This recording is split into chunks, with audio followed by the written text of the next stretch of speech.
Alex, why you think we needed a dead girl who we don't really know very well in a book about a whole bunch of people dying? Well, I think it told a lot about her Miranda's past and how she used to be, I think, a little bit more happy with her friends. And it was kind of a comparison in between now and before with her friendship, because now she said she wasn't as close with Megan because she became very religious, and she wasn't the same Megan that she knew, and Sammy changed in a lot of ways, and she couldn't relate to them as much without Becky.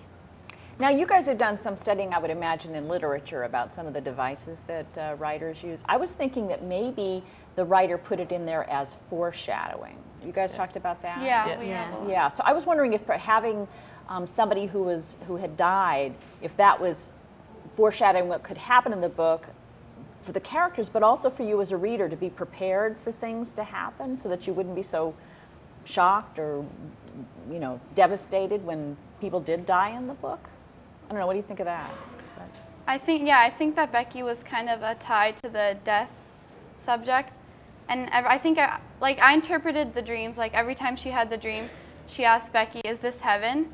And Becky said no. So I think Becky kind of gave her that hope to go on. She said, "This isn't heaven. This isn't the way you're supposed to die." Let's talk a little bit about religion, about Reverend Marshall. Who wants to describe him?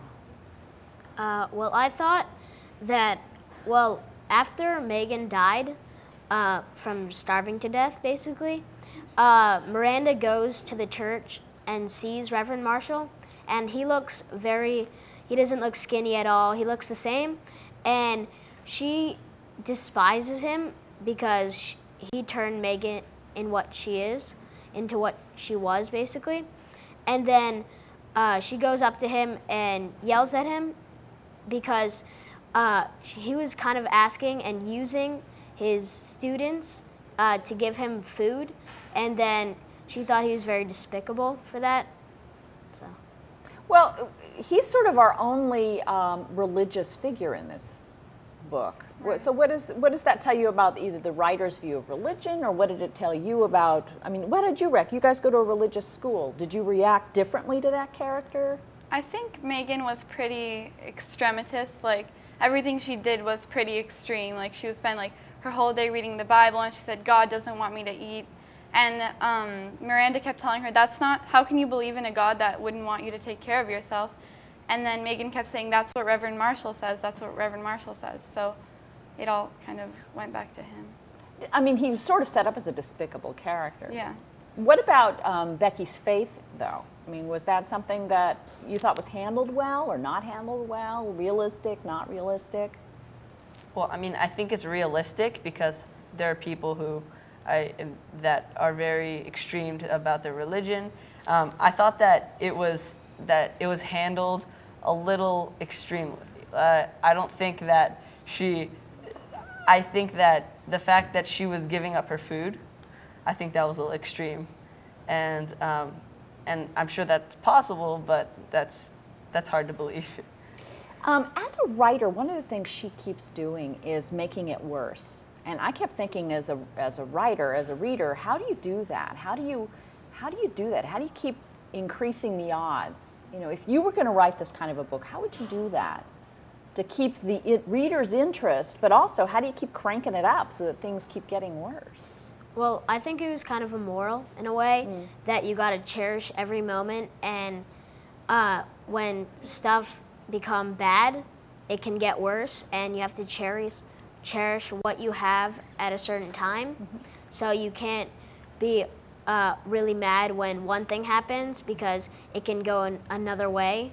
And with her grades, she was really mad that she got a B+ or something, and then she doesn't care what she gets after that at all. At one point in the book, she says, "I should enjoy today because tomorrow's going to be worse." And that's a cheerful thought. Did this book remind you of anything else you've ever read? We were talking about how it kind of reminded us of a movie, actually, Cast Away. That's the old Tom Hanks movie where Yeah. he finds the volleyball. Yeah. Why? Why does it remind you of that? because he comes from, you know, normal place. He works at FedEx or something. And then just like something happens like so quick, and then everything is taken away from him, and he has to learn to deal with what he has. And then when he goes back, everything is so strange to him, because he in one scene in the movie, he's like clicking on the light and off, how it took him like days to make fire, and then how the light Easy. just turns on at one click. How the things we take for granted. Yeah, and that reminded me of Miranda. Any books this remind you of those? Have you read anything similar? No, I was this is thinking the of first Gary one. Paulson's Hatchet sort of or that other book I told you about, Overboard. You know, the survival kinds of books that are out there. Would you recommend it to somebody else? I would recommend I it would. to. Would Yeah. you? What grade do you think it's appropriate for? Probably Maybe a 6 little older. to 10, I think. Okay, Yeah. all right, good enough. I thought our age was just right. Okay, well then that's 7th and 8th graders, and that's a good thing. Well, let us then say goodbye, and then we're going to continue to discuss what books you guys would recommend, all right? So come up with your best books, but in the meantime, the book that we talked about today is Life as We Knew It by Susan Beth Pfeffer.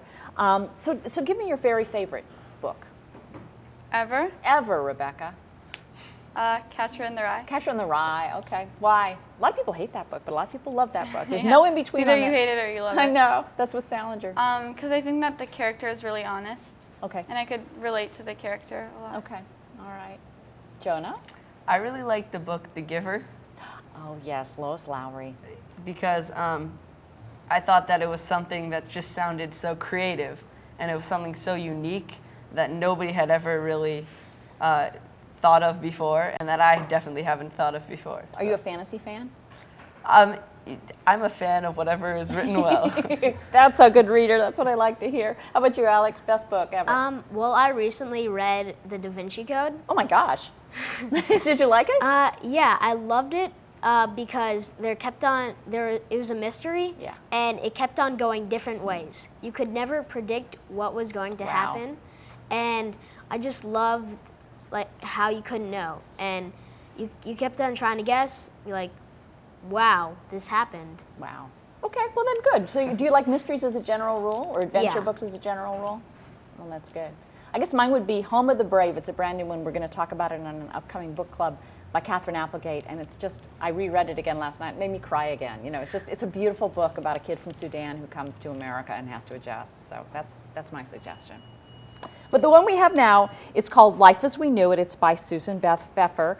And I want to thank you guys for coming in Thank and you. talking about Thank it. We'll just give everybody's name again. It's Rebecca Moretti and Jonah Schatz and Alex Mosh, and they are all from Sinai Akiba Middle School in West Los Angeles. And we want to thank their teacher also, Dean Glorioso, for bringing you guys down. I appreciate it. And you are, of course, watching the Book Club of the Year for Young Adults. I'm Kitty Felde. I hope you'll join us again for our next episode. Have a good afternoon.